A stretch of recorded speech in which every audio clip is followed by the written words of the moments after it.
নমস্কার বন্ধুরা, কৃষ্ণা কিচেন ব্লগে আপনাদের সবাইকে স্বাগত। আজকে আমি বানাবো বাঙালির ঐতিহ্যবাহী একটি রেসিপি, নিরামিষ কচুর ডাঁটা রেসিপি নারকেল আর ছোলা দিয়ে। তো রেসিপিটি খুব সহজভাবে বানাবো, আপনারা সম্পূর্ণ দেখবেন। দেখুন বন্ধুরা, এখানে একটা ঝুড়িতে আমি কালো কচুর ডাঁটা ভালো করে কেটে ধুয়ে পরিষ্কার করে নিয়েছি। আপনারা দেখে বুঝতেই পারছেন। তো কচুর ডাঁটার ঝুড়ি আমি এক সাইডে রেখে দিলাম,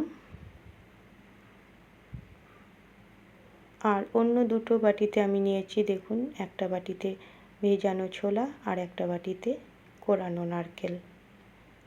এবার বাটি এক সাইডে রেখে দিলাম, আর এদিকে গ্যাস অন করে কুকার বসিয়ে রেখেছিলাম। কুকারে দিয়ে দিলাম পরিমাণ মতো জল।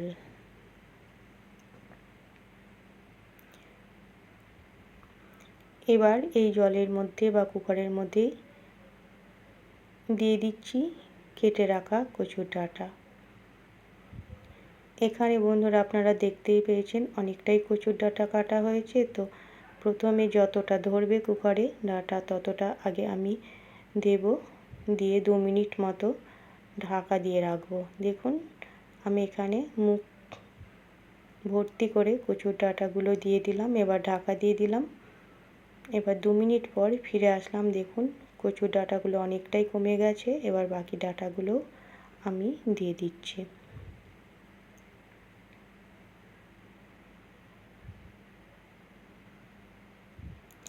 আর দিয়ে দিলাম ভেজানো ছোলা। এবার ঢাকা দিয়ে 2টো সিটি দিয়ে বন্ধুরা নামিয়ে নেব। তো দেখুন, আমি প্রেসারে ঢাকা দিয়ে দিলাম। দেখুন, 5 মিনিট পর 2টো সিটি পড়ে গেল, আমি নামিয়ে নিলাম। আবারও কড়াই বসিয়ে দিয়েছি গ্যাস অন করে। কড়াইয়ে দিয়ে দিলাম পরিমাণ মতো সরিষার তেল। এই রেসিপিটায় বন্ধুরা একটু তেল বেশিই দিতে হবে, না হলে কিন্তু গলা ধরার সম্ভাবনা থাকবে।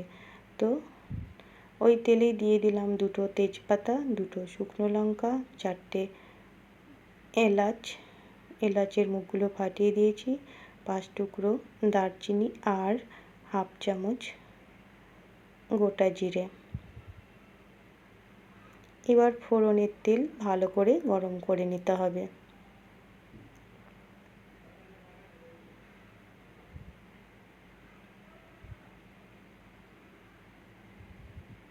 দেখুন বন্ধুরা, ফোড়নের তেল কিন্তু খুব সুন্দর গরম হয়ে গেছে, আর একটা খুব সুন্দর গন্ধ বেরিয়েছে। ওই তেলের মধ্যে দিয়ে দিলাম বেটে রাখা মশলা। এই মশলায় আছে 4টে পাকা লঙ্কা, 1 চামচ জিরে, 1 চামচ ধনে আর পরিমাণ মতো আদা। এখানে জিরে ধনে গোটা, সেগুলো আমি একসঙ্গে পেস্ট করে নিয়েছি।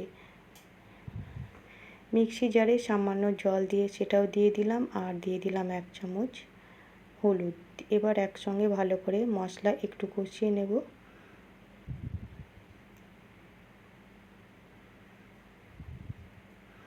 দেখুন, মশলার কালারটা কত সুন্দর হয়েছে, আপনারা দেখেই বুঝতে পারছেন।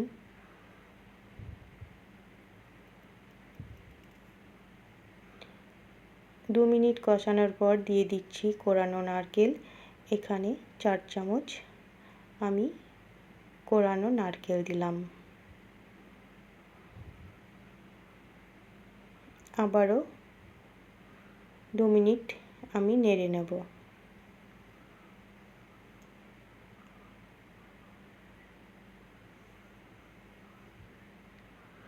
দু মিনিট নেড়ে নেওয়ার পর দিয়ে দিচ্ছি সেদ্ধ করে রাখা কচুর ডাঁটা আর ছোলা। তো এখানে কচুর ডাঁটা আর ছোলা একসঙ্গে সেদ্ধ করে নিয়েছিলাম। এবার নামিয়ে সেটাকে খুব সুন্দর করে জল ঝরিয়ে নিয়েছি, যতটা পরিমাণ সম্ভব হয়েছে বন্ধুরা। তো এবার কচুর ডাঁটা দেওয়ার পরে দিয়ে দিলাম স্বাদ মতো লবণ। এবার ভালো করে নাড়াচাড়া করে কষিয়ে নিতে হবে, যেন কচুর ডাঁটাতে জল না থাকে, কারণ জল থাকলে কিন্তু গলা ধরার সম্ভাবনা থাকে বন্ধুরা। তো এখানে হাতে সময় নিয়ে মিডিয়াম আঁচে এই কচু ডাঁটা কষিয়ে নিতে হবে।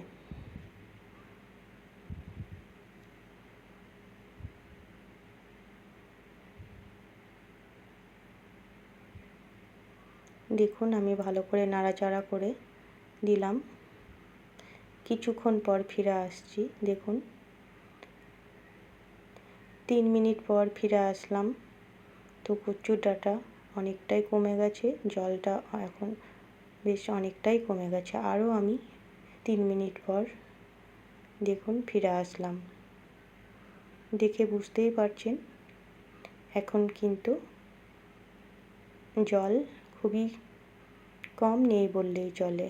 তো দিয়ে দিলাম স্বাদ মতো চিনি, কারণ এই রেসিপিটায় চিনি না দিলে ভালো লাগে না। আর শাহি গরম মশলা দিলাম 1/2 চামচ। আর বন্ধুরা আমি এখানে লেবুর রস ব্যবহার করেছি, যদি গলা ধরে সেই কারণে 2 চামচ। আর ঘি দিয়েছি 1 চামচ, কিন্তু সেই সময় ভিডিও অফ হয়ে গেছিলো, তো তার জন্য ক্ষমা চেয়ে নিচ্ছি।